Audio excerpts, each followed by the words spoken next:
বছর আজকে মহামিছিল খুব স্পষ্ট দুখানা দাবিতে যে বহিরাগত মুক্ত আমাদের বাংলার ভোটার লিস্ট হতে হবে।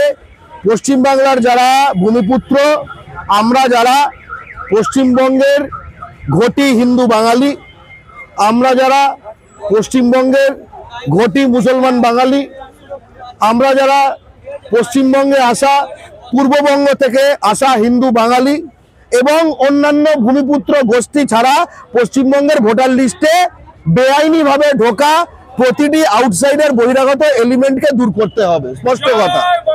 তার কারণ পশ্চিমবঙ্গের ভবিষ্যৎ বিহার ইউপি নির্ধারণ করবে না, যেরকম বিহারের ভবিষ্যৎ পশ্চিমবঙ্গ নির্ধারণ করবে না, ইউপির ভবিষ্যৎ তামিলনাড়ু নির্ধারণ করবে না। এই স্বাভাবিক কারণে এইটা হচ্ছে আমাদের প্রথম দাবি। দ্বিতীয় দাবি হচ্ছে এই যে বিভিন্নভাবে ভুয়া ভোটার ঢোকানো হচ্ছে, নানা জায়গায় যে শিল্পাঞ্চলগুলি বহিরাগত ক্রিমিনালে ভরে গেছে, তারপরে আমরা দেখছি যে ক্রিমিনাল এখানকার fake document, domicile, caste certificate বানিয়ে ঢুকে যাচ্ছে লাখে লাখে।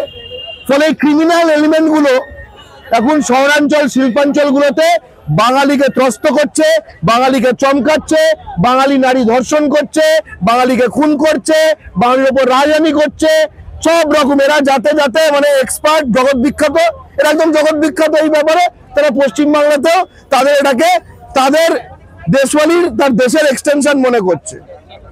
আমরা স্পষ্ট কথা বলছি যে বহিরাগত ক্রিমিনাল মুক্ত বাংলা চাই, অর্থাৎ বহিরাগত মুক্ত বাংলার ভোটার লিস্ট চাই, আর বহিরাগত ক্রিমিনাল মুক্ত বাংলা চাই।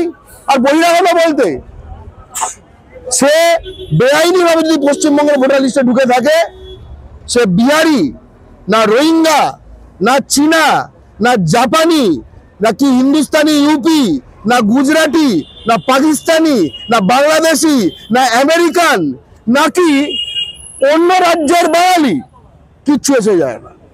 নিয়ম অনুযায়ী যে ভোটার লিস্টে আছে সে ভোটার লিস্টে, আর যে নেই সে যেই হোক, বাংলা পক্ষ জোড়া পায় তাদের লাথি মারার জন্য আজকে সারা বাংলার ভূমিপুত্রদের ডাক দিচ্ছে।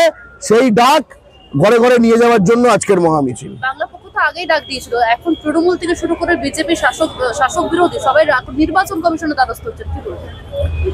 নির্বাচন কমিশনের দ্বারস্থ হয়েছে কারণ নির্বাচন কমিশনই দাঁড় দিয়ে এই লোকগুলোকে ঢুকিয়েছে, তাই না?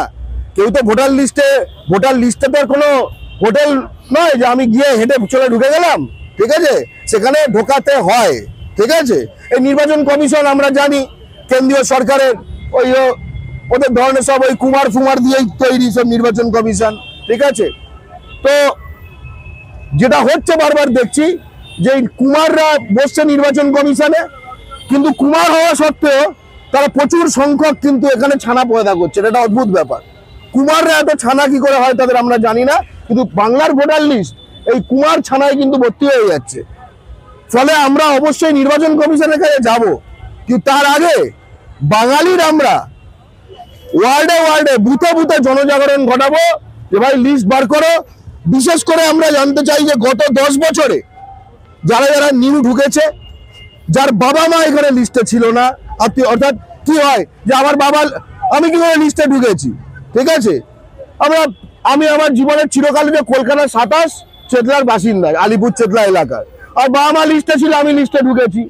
এইভাবে ছাড়া যারা ঢুকে এদিক ওদিক থেকে এসে ঢুকেছে, এর সংখ্যা তো বিরাট হতে পারে না।